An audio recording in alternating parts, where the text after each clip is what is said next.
this seems to be at a standstill because of that impasse between the residents of Magodo and the so-called land grabbers in that area. So whether they're the Omonile or they are the land grabbers, some people are right at that entrance and wanting to gain access. But of course, the residents have said no entry at all. Now, they said they have a court order dated. That's what you have there. They have a court order giving them access and, giving them the authority to demolish Magodo. But how do people come up with this anyway? Like they just want to demolish existing structures. What happens to you have a court order and that gives you room for negotiation? We were talking the other time and we're talking about Nigerians and the way they take these things. Must we resort to violence and... No, must we? I mean, so these are some of the houses that apparently they have taken possession. I remember one day I got to the front of my house and there was like 15 posters in the entire Omole Phase 2 axis claiming houses that they wanted to take over and demolish. And I quickly took a picture and sent to the lawyer, and he said we're going to reach out to them and have a negotiation that, I don't know. Something needs to be done about the way we take or we react to some of these things. There is a better way to handle. I mean, these are properties. How do you get to destroy, how do you get to destroy people's property because you want to... It has to be pulled down. It has to be pulled down. All right, that's what's happening in Magodo. I think the federal government, the state government can wade into that. And when they wade into that, we definitely will give you feedback as to how it all went down. All right, the Nation newspaper, let's quickly take a look at it. Senators move to override Buhari on electoral bill. NNPC to fix 1,800-kilometer highway with 621 billion naira. Emirates get federal government's 21 weekly slots. INEC no going back on e-transmission of poll results. Court admits 5 Dowen college pupils to 1 million naira bail. 20 years after, Soyinka challenges federal government on Ige's murder. You have this one also: Twitter, Facebook, Google, others now pay tax. Now to pay tax in Nigeria. I want money. We need this money. We need this money, as in we nailed it. We nailed it. Go. All right, similar stories on the front page of the Nigerian Tribune, but in Oyo State, 417 Oyo residents tested positive for COVID-19 in 1 week. Yesterday, we're talking about 855 in Lagos. Oyo is now recording 417 in just a week. The numbers are rising, and that is an indication that you and I need to be much more careful. But let's talk about Christmas. How are we spending this Christmas? Auntie Wemi, how are we spending this Christmas? What do you think we should focus on as we spend for Christmas? Is it going to be spend as usual? At the beginning of the show, I mentioned that I was somewhere yesterday. I was in the market and I came across a woman that I know used to buy tomatoes in baskets. She'll buy a sack of pepper, she'll buy a sack of half sack of tatashe, but she'll definitely buy a basket of tomatoes. And to me, she bought only 3,000 worth of pepper. I mean, the combination of the three yesterday. And when I saw her, I felt like, oh my God. The situation is really telling on Nigerians, because she actually bought only 3,000 worth of combination of all kinds of pepper. Is the situation really that bad? Okay, I would say that, is it bad? Is it not bad? I can answer, because what is bad for some people might just be normal, a scenario for another.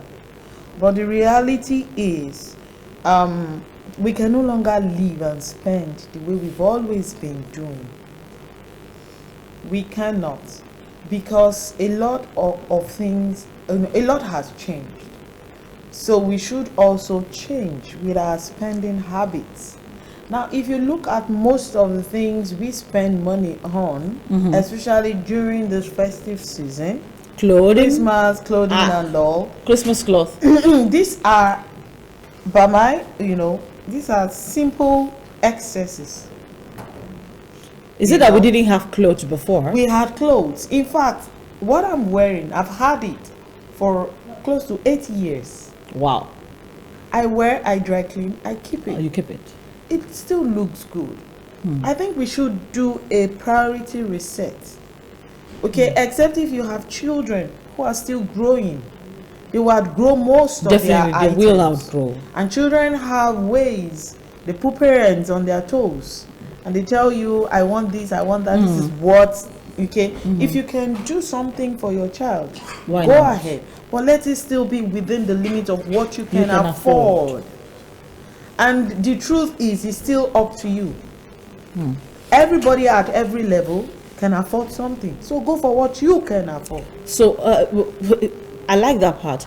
Everyone at some level can afford something. Yes. So go for what you can afford. You can afford. But then our children go to schools where they say the children should wear white on the party day. Ceremonial. Just wear white, and your child never had. And then they tell you, for example, when they told me my child's son's school, we needed to wear white. I thought I was going to make white native. Okay. So I was like, thank God he has a white native at home. And then they came back and said, we're selling waistcoats to you. And I'm like, Simple. Hello? Now, I would like to ask a question. Like, as a parent, what value is he adding to your child? If your child participates, is a question. Because these are hardcore questions we need to ask ourselves. If my child chooses not to, the child cannot choose. The child will really want to. It's a form of social participation, without having to exclude them from what all other children are, okay? So, if as a parent you are able to discuss with your child to say, this and these are the reasons, and they are able to pass the message, I think you've done right. But if you can afford, it's still about affordability. That's one. Then two, we need to know that most of these activities, the ceremonies and everything, is still business. So you have to make a choice as a parent. Do I want somebody to make profit off me or not? But see, the interesting part was my child's school was quite interesting. I didn't even know that I had been charged for the party. Right from the beginning. So when they told me, when they told me that party, blah blah blah, I said my child does not do all those party things. So I said I'm not bringing my child. So they were like, oh, I said how much are you charging for it? But very soon now you tell us to bring. He said no, we're not collecting money for the party. And I went back. It was after the party, the kind of packages and all that they had.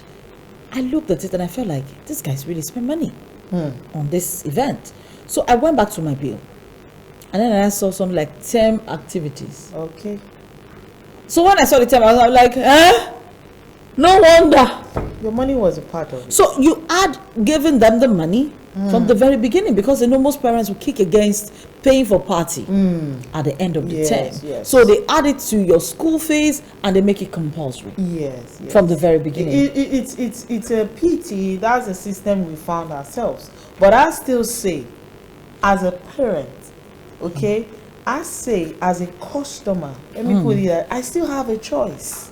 I still have the right. In some of the schools that I interact with, some parents will call their school and say, I want my child to write the exam in time. My child is not getting involved in any activity. And yes, you have the right. You can't lord it over a parent because of their pocket. No. It's still my right. I made a choice to bring my child to the school, all right, and I know what activities suit. Most of these ceremonies, activities, and all, they are good. I'm not condemning them, but they compel parents because the target is the pocket, really. Although we know children would have nice times, they will enjoy themselves and all. However, I'm conversant with the term, let me say activities. I'm conversant with activities that schools bring in. My child will still have other activities to get involved in that will not break my pocket. So I think as parents, it's also up to you. All right. Also, although there is a place of the pressure Okay, so we need to look Even for the children, man ways. pressure. Yeah, we need to look for ways to balance these things. You can walk up. You can walk up to the school and talk to them. You could have an arrangement of payment if you don't have the bulk money at hand. You could, choose not to. I tell parents that if you say you are not going to get involved in some of the ceremonies, The you school have wouldn't not force done you. wrong. It's your right. Yes, it's a choice. After all, they have something like electives in schools Exactly. where So they say you're doing extracurricular activities and you get to choose. you can choose to, you can choose not to, but for schools to load it on you, then that's not proper.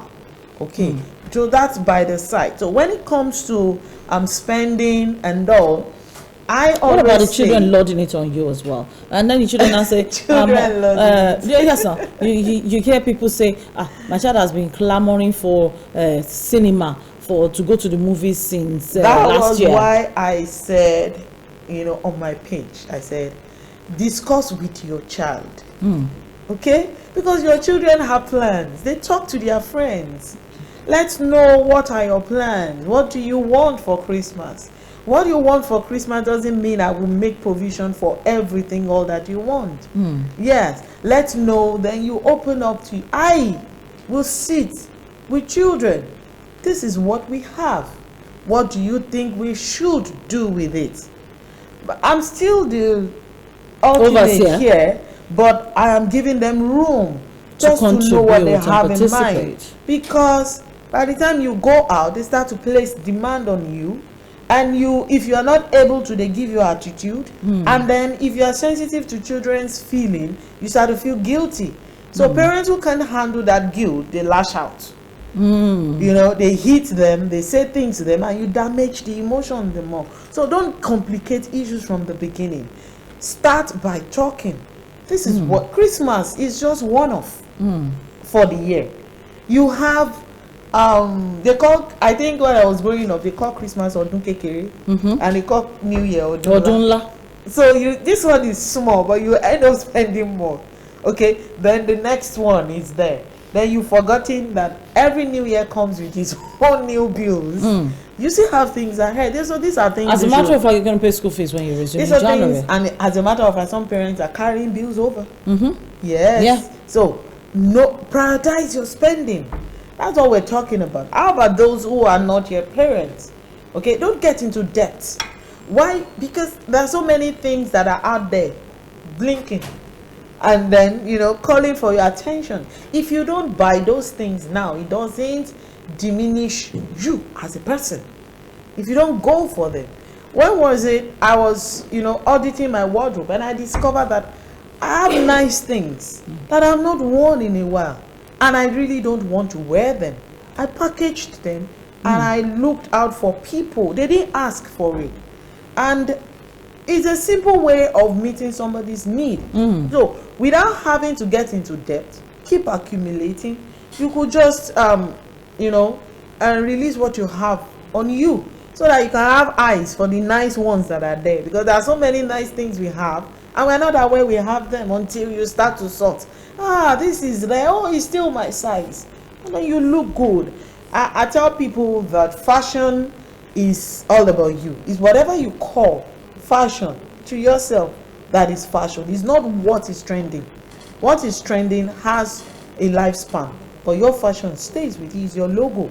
So you don't have to go by, this is what they are wearing now, this is what they are doing now, this is what it is not. So people should reset their priorities and spend less.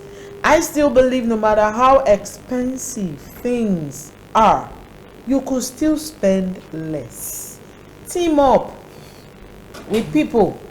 You want to buy a bag of rice, you can't afford it. 3 people could come together. And you buy one 4 and you people share could it. come together. And then you have it. You want to buy a basket of tomatoes, 3 people could come together. So there are ways. You want to buy oil and all, but I expect that people ought to have been doing that before the Christmas week.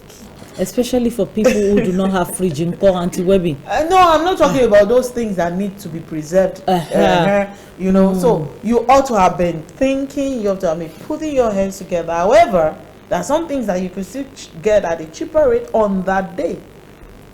are things that you could, because I mean, some that sellers Christmas is where we do some thrift sellers shopping could on want the to day. do Christmas for you. Yeah. For example, there's a particular place I buy live chicken from. Okay, I don't go. I go in the morning, because the man would have sold into the night. You get there, okay, let me do Christmas for you. So that's the psychology of the buyer. This girl, she like free things. There are some things that you don't rush. Go and buy it. They will bring it out. You get your own. Yeah, Are you sure I'm not gonna buy my own Christmas chicken in your place? it's good. You know what I just think is planning. You can't buy everything, but just buy what you need. You can't go for everything. Plan it, budget for it. Okay, and then you have your miscellaneous, you have your quick ones, and you have the immediate. So know what you excuse me, know what and what you need to buy, and share responsibilities too. Don't own all the budgets. Okay, if you're married, share the responsibility. If you're living with siblings and all, share the responsibility. You know, just know what part and what role That you're you will play. Yeah, and then for the children too, you discuss, do we want to go out? You know, I have a friend who says, I don't cook on Christmas Day. I don't cook on Christmas Day. I visit people. So my Christmas rice for that day, I keep it. That's our strategy. So if she calls you, I beg, go, stay. Me too, I'm looking forward to go to it. You know, but the truth is, what is it you want to eat on that day that you've never eaten before? You know, so although it's a good time to jolly, you know, to feel good. But there's COVID. But at the same time, you need to bear in mind spending and your safety as well. That's why if you have children with you, whether they are yours or not, communicate with them. Talk. Okay, this is what we want to do. This is what we're not doing. You could come up with your timetable. You could make pepper soup in the morning.